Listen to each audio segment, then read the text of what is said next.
Mesdames et messieurs, bonsoir. 15 h au Caire, à l'heure de notre journal en langue française. Et tout de suite, les principaux titres. Le président Abdel Fattah el-Sisi reçoit le général Michael Kurilla, commandant du commandement central des États-Unis de CENTCOM.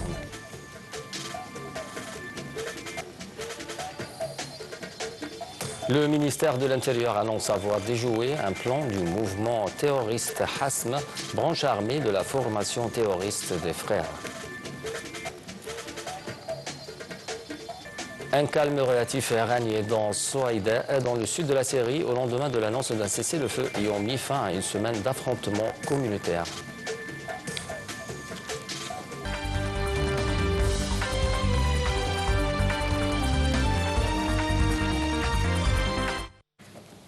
À la une des actualités, le président Abdel Fattah el-Sisi a affirmé l'engagement ferme de l'Égypte à soutenir la Ligue arabe sur la base de sa profonde conviction dans le rôle central de la Ligue dans le renforcement de l'action arabe commune à unifier les rangs arabes face aux défis complexes et précédents auxquels la région est confrontée.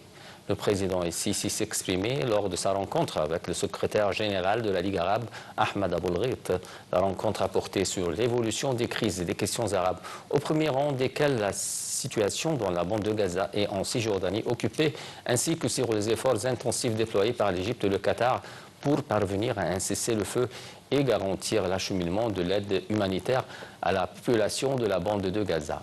La rencontre a également porté sur la recherche d'un règlement juste et global à la cause palestinienne par la création d'un État palestinien indépendant. Le porte-parole de la présidence a expliqué que la réunion avait également abordé les derniers développements en Syrie et en Libye, ainsi que l'évolution de la situation au Soudan et les efforts déployés pour y rétablir la sécurité et la stabilité. La situation sécuritaire et politique dans la Corne de l'Afrique et la sécurité de la mer Rouge ont été également abordées.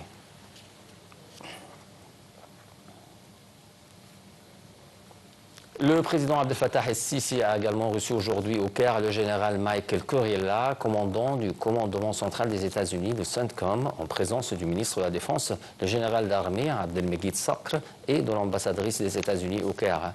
Au cours de la rencontre, le président el-Sisi a affirmé que l'Égypte poursuivait ses efforts acharnés pour aboutir à un cessez-le-feu dans la bande de Gaza, entraînant la libération des détenus et des otages et autorisant l'entrée immédiatement des aides humanitaires dans le secteur. Le président el-Sisi a également loué les efforts du président américain Donald Trump en faveur de cesser le feu, se félicitant de la profondeur des relations stratégiques entre le Caire et Washington. La rencontre a principalement porté sur les moyens de développer la coopération et la coordination bilatérale dans les divers domaines, en particulier militaires et sécuritaires. Le président el-Sisi et le général Kurilla ont également examiné la situation prévalente dans le Moyen-Orient. Ils se sont accordés sur la nécessité de baisser les tensions dans la région et de parvenir à des règlements pacifiques au conflit secourant la région. La situation en Syrie, en Liban et au Soudan, dans la Corne de l'Afrique, ont également fait sujet de discussions entre le président el-Sisi et le commandement du CENTCOM.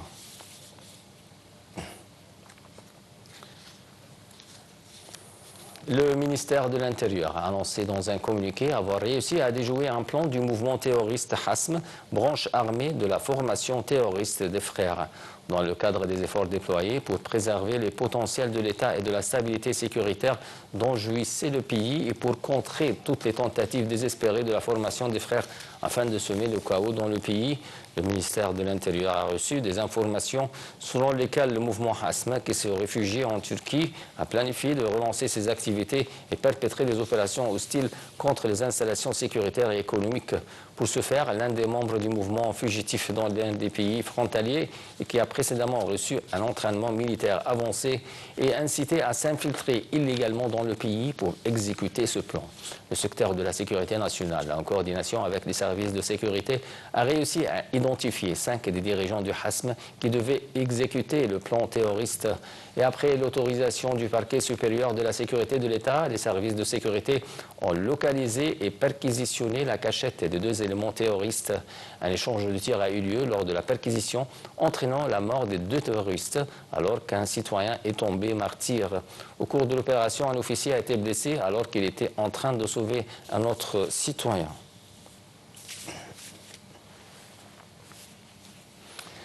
Le Premier ministre Mustafa Madbouli a accepté la démission de la ministre de l'Environnement, Dr Yasmine Fouad. Madbouli a d'autre part chargé la ministre du Développement local, Dr Manal Awad, de gérer les affaires du ministère de l'Environnement jusqu'à la nomination d'un nouveau ministre.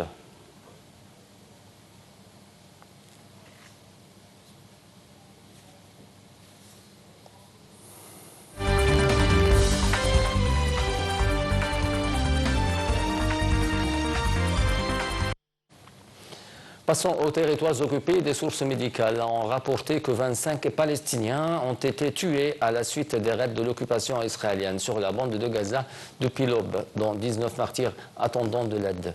L'agence de presse palestinienne a rapporté que 6 Palestiniens ont été tués lors des raids distincts sur la bande de Gaza et les gouverneurs.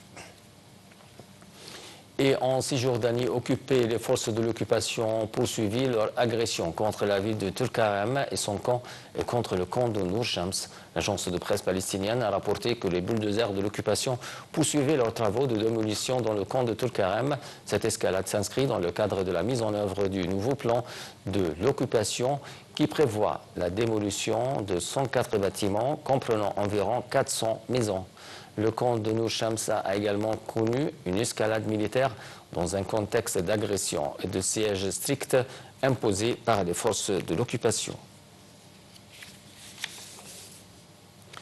Un calme relatif régnait aujourd'hui dans la province de Souaïda, dans le sud de la Syrie, au lendemain de l'annonce d'un cessez-le-feu et ont mis fin à une semaine d'affrontements communautaires meurtriers entre combattants druzes et groupes rivaux. Les violences déclenchées dimanche dernier entre druzes et rivaux bédouins ont impliqué le gouvernement syrien, Israël et des tribus armées venues d'autres régions du pays, faisant au moins 940 morts selon l'Observatoire syrien des droits de l'homme, le ASDH. Le président intérimaire Ahmad Eshar a annoncé hier une trêve et renouvelé son engagement à protéger les minorités ethniques et religieuses du pays. L'émissaire spécial des États-Unis pour la Syrie, Tom Barak, a de son côté estimé que le pays se trouvait à un moment critique, appelant à ce que la paix et le dialogue prévalent. L'Ukraine a proposé à la Russie de tenir de nouveau pourparlers la semaine prochaine, a annoncé hier le président ukrainien Volodymyr Zelensky, quelques jours après avoir obtenu de Donald Trump la reprise des livraisons d'armes américaines. Deux rencontres successives à Istanbul entre délégations russes et ukrainiennes organisées sous la pression du président américain n'ont guère apporté d'avancée sur un cessez-le-feu, ne débouchant que sur des échanges de prisonniers et des corps de soldats tués lors des dernières négociations en juin. La Russie avait à nouveau présenté des exigences maximales, incluant la cession par l'Ukraine de 4 régions, en plus de la Crimée annexée en 2014, et le renoncement à toute aide militaire occidentale.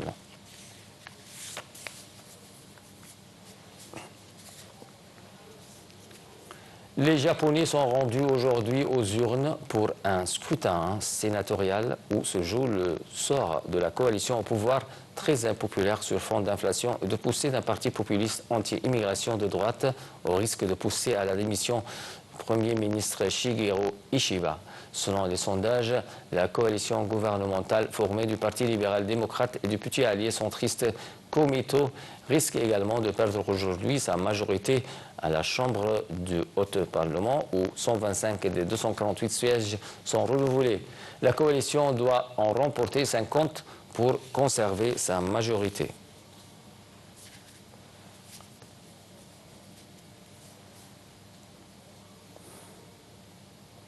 De retour en Égypte, dans le cadre des efforts de l'État pour revigorer le secteur du tourisme, le ministère du Tourisme et des Antiquités, représenté par le Conseil suprême des Antiquités et en coopération avec le gouvernement espagnol, a achevé le projet de modernisation du système d'éclairage intérieur des 3 pyramides de Gizeh qui sont Khéops, Képhren et Mykérinos.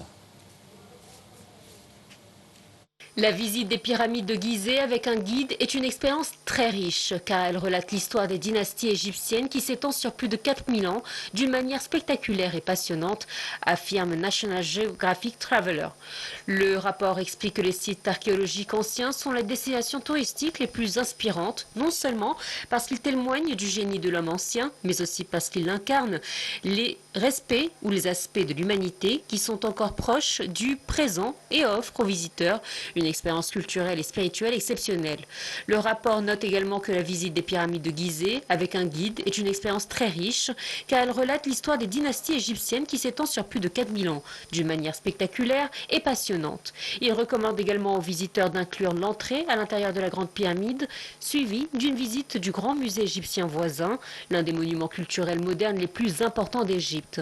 Les pyramides de Gizeh incarnent cet équilibre unique entre le passé et le présent avec la Grande Pyramide du roi Khéops, la seule merveille du monde antique qui subsiste, se dressant au milieu d'un désert doré depuis le 26e siècle avant Jésus-Christ, aux côtés des pyramides de Képhren et de Mykérinos et du légendaire Sphinx, et de l'autre côté, l'ensemble urbain moderne de la ville de Gizeh, soit une scène où le passé antique fusionne avec la modernité du présent, souligne le communiqué du ministère.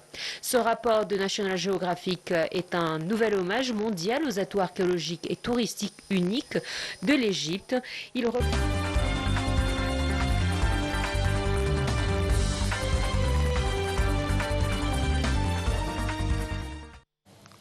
Et on continue notre bulletin et sur notre volet sportif. L'équipe de France féminine de football a été éliminée en quart de finale de l'Euro 2025 après sa défaite au tir au but 1-1, après prolongation 6-5 contre l'Allemagne hier à Bâle en Suisse. Les Bleus tombent encore contre les Allemandes qui avaient égalisé de la tête de Spike Snakeson sur le corner à la 25e minute. L'attaque de l'équipe. Terminons notre journal avec cette nouvelle de la Corée du Sud où au moins 2 personnes ont été tuées par les pluies torrentielles qui s'abattent sur le pays depuis plusieurs jours, selon le ministère de l'Intérieur. Pourtant, le bilan total à 14 personnes tuées dans la semaine. Le bilan pourrait encore s'alourdir avec 12 personnes portées disparues après 5 jours d'averses intenses. Près de 170 mm de pluie sont tombés à l'est de Séoul, faisant au moins 2 morts et 4 disparus. Selon l'agence coréenne Yonhap, les 2 morts sont une septuagénaire tuée dans l'effondrement de sa maison lors d'un glissement de terrain à Gapyeong et un quadragénaire qui s'est noyé à Gachon. Voilà, mesdames et messieurs, avec cette nouvelle, on vient à la fin de notre journal et bonne soirée à tout le monde.